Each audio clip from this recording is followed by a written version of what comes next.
Guys, welcome to Let's Go Catch Some Snaps. And today we're coming to Johnny's Jigs. We're going to get some jigs for our fishing supply here for our slow jig. Stay tuned.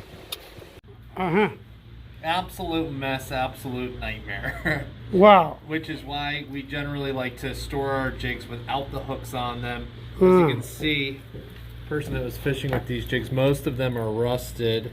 That's because they're constantly exposed to the air and the salt water. So that's no bueno. Yeah, this is just a mess that's been sitting over there for a couple weeks. Right. So when I go out, I put my jigs into a jig bag or into some type of sleeve or pouch. All right. And I have the hooks all in a tackle case, separately, and that's what Will was talking about. It's a rig as you go. Okay. So I do leave my top set of hooks tied to my line when I'm going out on the water. My rod, leader line, hooks are tied on there, so I'll select a jig out of my bag, put bottom hooks on that jig while I'm sitting there, and then I'll just attach the jig to the hooks that are tied to my line, and I'm ready to fish. All right. When I want to change my jig out, I just take the top set off, hook my hooks onto my rod, and then select a different jig. If Gotcha. that makes sense. So Yes. it's a much cleaner way to fish, and you avoid, obviously, hopefully it won't get this bad, but it can avoid messes like this. And you can see a lot of these hooks have rust just because they were left out open air, get wet, and that's generally what happens. All right. So I guess we're going to need some of the hooks, whatever you recommend for that. Okay. And I'm going to need a sleeve where I can put them in. And I also want to get some of these here. What color do you recommend? Which is the best color you're getting like the most action out of? Well, we like to choose our jig for action first and color second.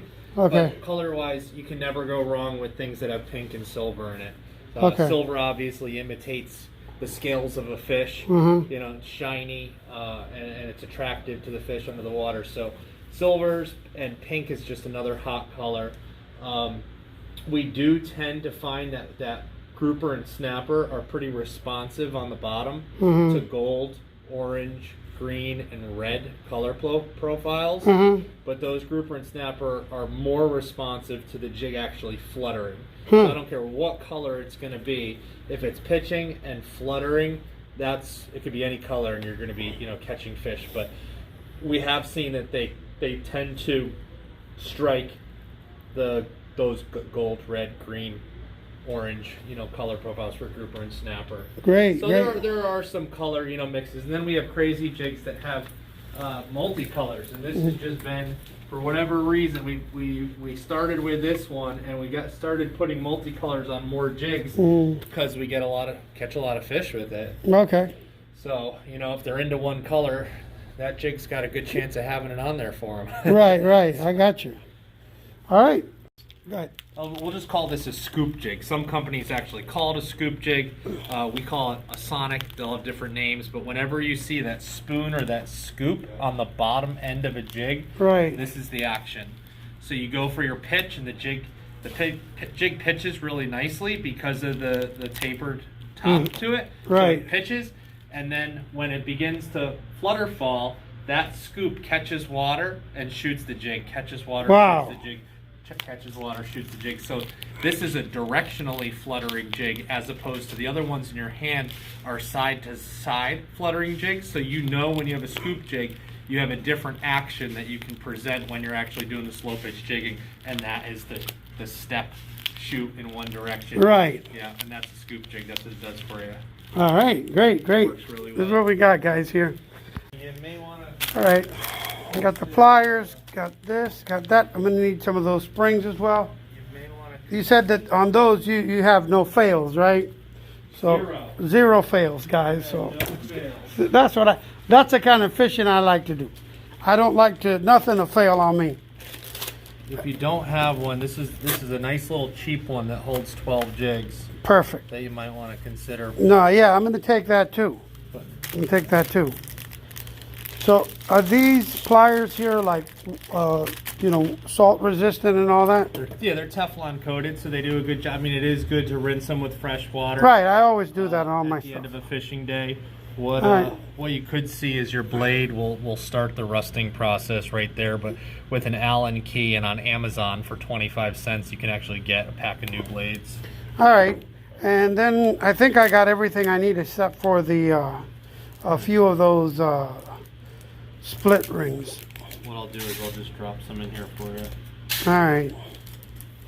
All right, well, I guess that's it. All right, just tell me what I owe you. Cool. Jigging rods. Mm-hmm. Slow pitch jigging rods have exposed butt blanks. Right. That's for a performance reason, because one common way to fish them is having the blank against your forearm. Right. So you're connected to this. It's an extension of you. You have a heightened sense of sensitivity, and when it's under your forearm and you're jigging, you have a bigger range of motion to flip the jig long or short, right? Which is great. It works wonderful. Where it doesn't work is when you put this in your rod holder. When this is in your rod holder in the boat, the rod holder is about what, that big? Well, what happens when you're running the boat? Gotcha. That's going to rattle around. So this was just a little invention that we made to wrap around the butt of your Temple Reef Elevate before you put it in the rod holder, and then it'll protect the blank from the rod holder. Beautiful. I really like that very You much. can also use this to lock a jig. If you were to hook your jig here, you can lock it in place so it doesn't swing around, but I never recommend putting your jig here. It might be a simple solution for a quick thing you have to do, but you just don't want to mess around with lead next to your rod. But you can use that for that as well, just to secure the jig, or you can use it around the butt of your rod to protect it when it's in the rod holder. Great, great. And that's your Temple Reef Elevate. Yes, sir. Sure is.